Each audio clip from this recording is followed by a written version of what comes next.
मुख्यमंत्री योगी आदित्यनाथ ने मंगलवार को विधानसभा में नेता प्रतिपक्ष अखिलेश यादव पर जोरदार हमले किए। इस दौरान सीएम योगी ने अखिलेश के गोबर वाले बयान की याद दिलाते हुए कहा कि नेता प्रतिपक्ष को गोबर में बदबू आती है।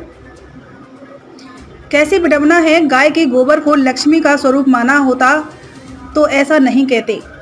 हो सकता है कि वह पूजा ना करते हों, चाचा शिवपाल जी से ही कुछ सीखा होता। इस पर अखिलेश ने कहा कि जानते हैं घरों में गोवर्धन की पूजा होती है। सीएम ने कहा इसका मतलब चाचा का असर आया है। मुख्यमंत्री योगी आदित्यनाथ ने कहा कि नेता प्रतिपक्ष अखिलेश यादव विकास की बातें करते हैं लेकिन उन्हें गोबर से बदबू आती है। फिर कहा कि आप चाचा शिवपाल से कुछ सीख लेते होते तो ऐसा ना कहते। हमारे यहाँ तो गाय का गोबर पवित्र माना गया है।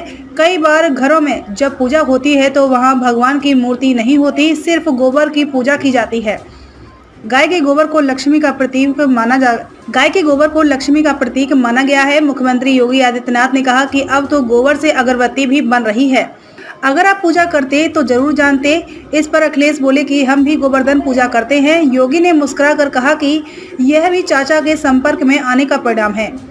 अखिलेश बोले गोबर को उतना मैं नहीं जानता जितना नेता सदन जानते हैं। अब गोबर पर रिसर्च करूंगा। गौरतलब है कि बजट पर चर्चा में भाग लेते हुए अखिलेश ने योगी से कहा था कि आपने गोबर देखा है, उसे ही लागू कर रहे हैं। भाषण में दिखा भैंस के दूध का असर। अखिलेश यादव पर हमला जारी रखते हुए सीएम योगी आदित्यनाथ ने कहा कि आपने गौ माता की सेवा की होती तो गोबर का महत्व तो समझते। फिर बोले कि नेता प्रतिपक्ष के भाषण में भैंस के दूध का ज्यादा असर दिखा। भैंस के दूध में वसा ज्यादा होती है। फिर कटाक्ष किया कि कहावत भी है, जिसकी लाठी उसकी भैंस। इत्र वाले मित्र खिला रहे थे गुल। सीएम योगी ने सपा से जुड़े इत्र कारोबारी को लेकर भी तंज कसा, यह कहते हुए कि इत्र वाले मित्र बहुत गुल खिला रहे थे, लेकिन हमने कन्नौज के इत्र उद्योग को एक जिला एक उत्पाद योजना से जोड़ा है। पिछले 5 वर्षों में कन्नौज में 55 नई इकाइयां स्थापित हुई हैं। कन्नौज के बावजूद उत्तर प्रदेश ने $2.7 मिलियन का इत्र निर्यात किया। कन्नौज के परफ्यूम पार्क और